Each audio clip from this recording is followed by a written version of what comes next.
सभी विद्यार्थियों का एसवी चिल्ड्रन एकेडमी रावला मंडी के ऑनलाइन प्लेटफॉर्म पे स्वागत है।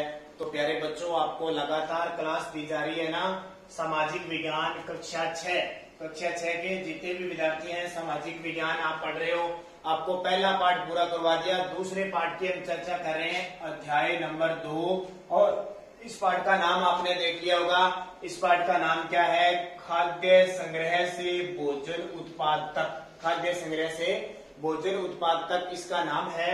और पार्ट नंबर 5 लेके आए हैं हम। कितने नंबर? पार्ट 5। इस पार्ट के 4 पार्टों की हम चर्चा कर चुके हैं और सारे विद्यार्थी अपना होमवर्क पूरा करते रहना। साथ साथ में जैसे ही अपना पार्ट पूरा होगा इसके प्रश्न उत्तर भी हमें करेंगे और साथ साथ में ये सारी चीजें पढ़ते रहना ताकि जब भी आपका स्कूल लगे आप पढ़ते रहो। तो ये दूसरे पार्ट के आगे से है एक नवीन जीवन शैली। अब धीरे धीरे एक नवीन जीवन शैली का विकास कैसे हुआ? तो देखो, जमीन में एक बीज बोने के बाद, जमीन में खेतों में बीज बोते हैं ना, आपको पता होगा, बहुत सारे विद्यार्थी खेत में भी जाते होंगे। आपके पापा हैं, आपके खेत में जमीन में बीज बो देते हैं। अब ऐसे है क्या कि आपके पापा ने जमीन बो दिया और बोते ही उग गया? उग जाता क्या? नहीं उगता ना। तो जमीन में एक बीज बोने के बाद कुछ समय लगता है। कई दिन लगते हैं ना, 5-6 दिन, 7-8 दिन, कई बार ज्यादा लग जाते हैं। ठीक है, उसके बाद में वो बीज उगता है, छोटी छोटी पत्तियां निकालता है। उसे अंकुरित होने में, अंकुरित होने का मतलब क्या होता है? ये है बीज आपका, ठीक है, जमीन में गाड़ दिया, वो फिर फूटेगा, अंदर से छोटा सा पौधा निकलेगा। ऐसे छोटा सा क्या निकलेगा? पौधा। उसको क्या कहते हैं? अंकुरित कहते हैं। वो फूट जाता है, अंदर से कलियां निकलती है छोटी छोटी, उन्हें क्या कहते हैं? अंकुरित कहते हैं। अंकुरित होने में बीज बोने से लेकर, अब बीज बो दिया, फिर छोटा सा पौधा हो गया, ये बड़ा हो गया, ऐसे हो गया। फिर किसान क्या लगाते हैं? खेतों में पानी लगाते हैं ना, आपके पापा खेत में पानी लगाते हैं। तो देखो, वो पौधा इतना था, अब ये पत्तियां निकल गई, उसकी इतना बड़ा हो गया ना, और फिर वो धीरे धीरे बड़ा होता गया, फलियां लगी उसकी।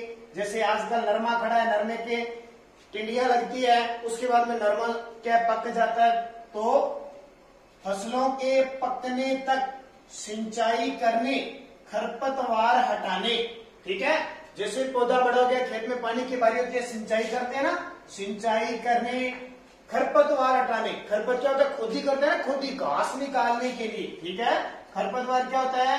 घास फूस जो होता है ना, कूड़ा करकट, वो निकाला जाता है घास फूस खेतों से। जैसे अभी आपके खेत में नरमा कपास खड़ा है, उसमें आपके पापा ने या किसी भी जमीन ने, आपको पता है, खेती की है ना, ठीक है, कसिया होता है, उससे निकाला है ना। तो खरपतवार होता है जो फसल के अलावा अनावश्यक जो भी पौधे होते हैं, यानी घास फूस होते हैं, उन्हें क्या किया जाता है? हटाया जाता है। जानवरों व चिड़ियों से उनकी सुरक्षा की जाती है। जानवर, अब जो पशु होते हैं खाते हैं ना, फसल नष्ट कर देते हैं। चिड़िया होती है, जैसे बाजरा वगैरह होता है, चिड़िया खा जाती है, पत्ते खा जाते हैं, उनका अंदर से फलियां खा जाती है। तो उनसे, जैसे आजकल टिड्डियां, चिड़िया समझ लो, टिड्डियां कितनी आती है ना, तो फसल पे बैठ जाती है और खा जाती है। तो उनसे सुरक्षा रखी जाती है। करने जैसे बहुत से काम शामिल होते हैं। पता लग गया ना? सबसे पहले क्या की जाती है? बीज, जो भूमि होती है उसकी खुदाई की जाती है, ट्रैक्टर से करते हैं। फिर उसमें क्या करते हैं? बीज बो देते हैं। बो दिया, फिर कई दिनों बाद वो बीज उग जाता है, एक छोटा सा पत्ता निकल जाता है। निकल गया, छोटा पत्ता निकलने के बाद 2 पत्ते, 3 पत्ते, 4 पत्ते, ऐसे निकल गए। और अपने पानी की बारी आई, हमने क्या लगा दिया? पानी, जल लगा दिया, पानी लगा दिया ना। पानी लगाने के बाद धीरे धीरे पौधा बड़ा हो गया और उसके फलियां लगने लगे, फल लगने लगे, और फिर काटने का समय आता है। और किससे सुरक्षा होती है? टिड्डियों से, जानवरों से सुरक्षा की जाती है। ये ध्यान रखना। अब देखिए, कटाई के बाद, काट लिए, फसल काटते ना, कटाई के बाद अनाज का उपयोग बहुत संभल कर करना पड़ता था। अनाज घर पे कटाई करके, जैसे सरसों है, गेहूं ले आए, लाते हैं, फिर उसको संभाल के अपने किसी टंकी वगैरह में या जो बोरियों वगैरह में डाल के रखते हैं ना, अभी हमें खाने के लिए काम आएगी। तो ये देखो, अनाज का उपयोग बहुत संभल कर करना पड़ता था। उन्हें सुरक्षित रखने के लिए मिट्टी के बड़े बड़े भंडारण बनाए जाते थे। ठीक है। आजकल तो हमारे लोहे की टंकी है, बोरियां वगैरह, पहले वो क्या करते थे, ऐसे कोठे बनाते थे मिट्टियों के बड़े बड़े, और उसमें क्या रखते थे, अनाज रखते थे सुरक्षित के लिए, क्योंकि पहले पक्के चीजें नहीं होती थी, कच्ची होती थी, सब कुछ झोंपड़ियां होती थी। वो क्या करते थे, मिट्टी से ही एक घर बना लेते थे, और उसमें जैसे आपका कमरा है ना आजकल, वैसे उतना बड़ा आजकल तो हम पक्का बना लेते हैं, पहले वो कच्चा बनाकर और उसमें क्या रखते थे, अनाज रखते थे अगले 2-3 सालों के लिए। तो भंडारण है बनाए जाते थे। अब देखो जानवर, वो पशुपालन भी करते थे, पशु भी थे उनके, चलते फिरते भंडार थे उनके। जानवर क्या थे, चलते फिरते भंडार थे। अब चलते फिरते भंडार कैसे थे, हमें पढ़ना है। जैसे मान लो पशुपालन बहुत लाभदायी होता था। पशु होते हैं ना, पशु लाभदायी होते हैं। अब देखो आपने गाय, भैंस, बकरी घर पे चारा डालते हैं, दूध देती है ना, दूध देती है, गोबर की खाद भी होती है, वो हमारा क्या चलता फिरता भंडार है। अब देखो सुबह दूध निकाल लिया, शाम तक हमने प्रयोग कर लिया, शाम को फिर दूध निकाल लिया, फिर हमने प्रयोग कर लिया, चाय बनाना, दूध पीना या किसी में काम लेते हैं ना, तो भंडार हो गया ना चलता फिरता। पशुपालन बहुत ही लाभदायक होता था, लाभदायक होता था। एक पशु से कई पशुओं की प्राप्ति होती थी। अब आपने देखा होगा घर पे एक गाय होती है, एक गाय का फिर देखो उसकी गाय होती है, उसकी गाय होती है, ऐसे एक गाय से कितनी गाय बन जाती है ना। अपने कहते हैं ना ये इस गाय की है, ये इस गाय की है। एक बकरी होती है, एक बकरी कितने बच्चे देती है, 6 में 1 साल में 2 बार वो बच्चे देती है। तो एक बकरी से आप देखो कितनी बकरियां हो जाती है। तो वो क्या, पशुओं से कई पशुओं की प्राप्ति होती है, उनसे हमें दूध मिलता है, दूध मिलता है ना, पीते भी हो आप दूध, दूध की चाय भी आप पीते हो, घी भी आप खाते हो, सब किससे, पशुओं से। मांस, जैसे बकरी, भेड़, इनके मांस भी प्रयोग में लिए जाते हैं।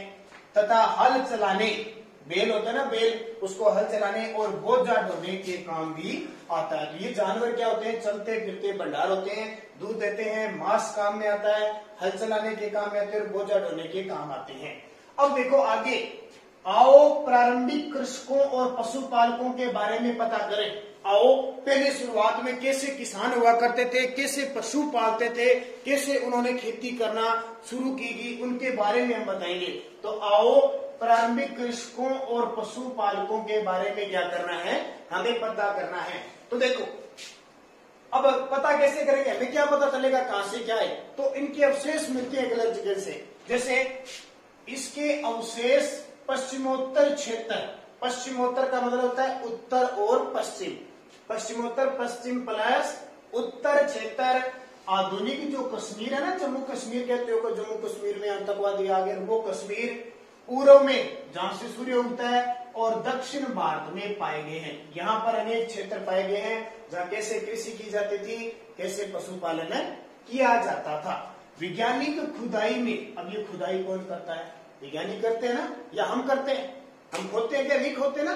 तो वैज्ञानिक खुदाई कर करके किताबों में लिखते हैं, हम पढ़ते हैं, फिर वहां से ये मिल गया, ये मिल गया, तो इसे कुछ मिल गया।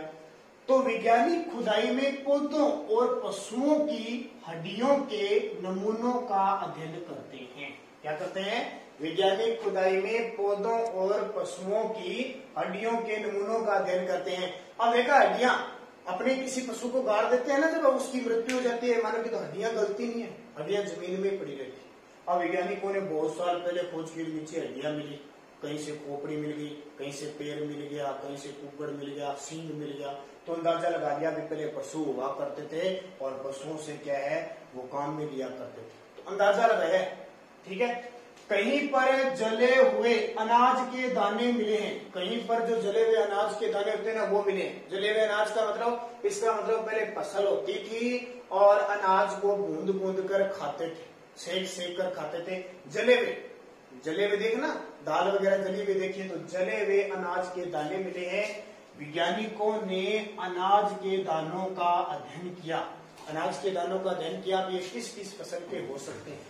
अब अनाज एक तो होता नहीं है, गेहूं हो सकती है, बाजरा हो सकता है, मक्का हो सकता है, जौ हो सकता है, बहुत सारे, जिससे पता चलता है कि प्रारंभिक समय में, प्रारंभिक का मतलब जब शुरुआत से मानव जाति हुई थी, धीरे धीरे विकास हुआ था, में पशुपालन के साथ फसल उत्पादन की प्रक्रिया भी शुरू हुई थी। पहले क्या करते थे, शिकार करते थे, धीरे धीरे शिकार करते गए, फिर धीरे धीरे उन्होंने सोचा ये पशु हमारे काम के हैं, पशु हमारे काम के हैं, और वो धीरे धीरे क्या करने लगे, पशुओं को पालने लगे। उन्हें देखा अभी पशुओं से दूध मिल रहा है और मांस भी मिल रहा है, उनसे बहुत सारी चीजें उनसे मिल रहा है, तो धीरे धीरे शिकार से उन्होंने क्या किया, पशुपालन। फिर धीरे धीरे ऐसा हुआ कि उन्होंने खेती करना शुरू कर दिया, और फिर क्या बन गए, पहले तो वो पशुपालक थे, और फिर क्या बन गए, कृषक। कृषक किसको कहते हैं, किसान को कहते हैं। तो किसान बन गए, तो फसल उत्पादन की प्रक्रिया शुरू होगी, और बहुत सारी फसलें उगाई जाती थी।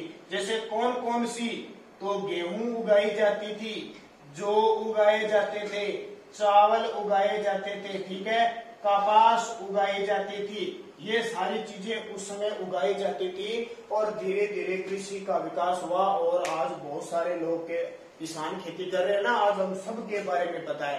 तो ये पहले की बात है कि पहले कैसे होता था, कैसे पशुपालन किया जाता था, कहां से क्या उसे इसमें और पढ़ेंगे हम कि उनके बारे में नवीन क्या है और अब परिवर्तन क्या हुआ। तो ये चीजें हम सारी धीरे धीरे पढ़ेंगे ना, तो आपको सारी चीजें क्या आ जाएगी, समझ में आ जाएगी। तो इसका अध्ययन करना है।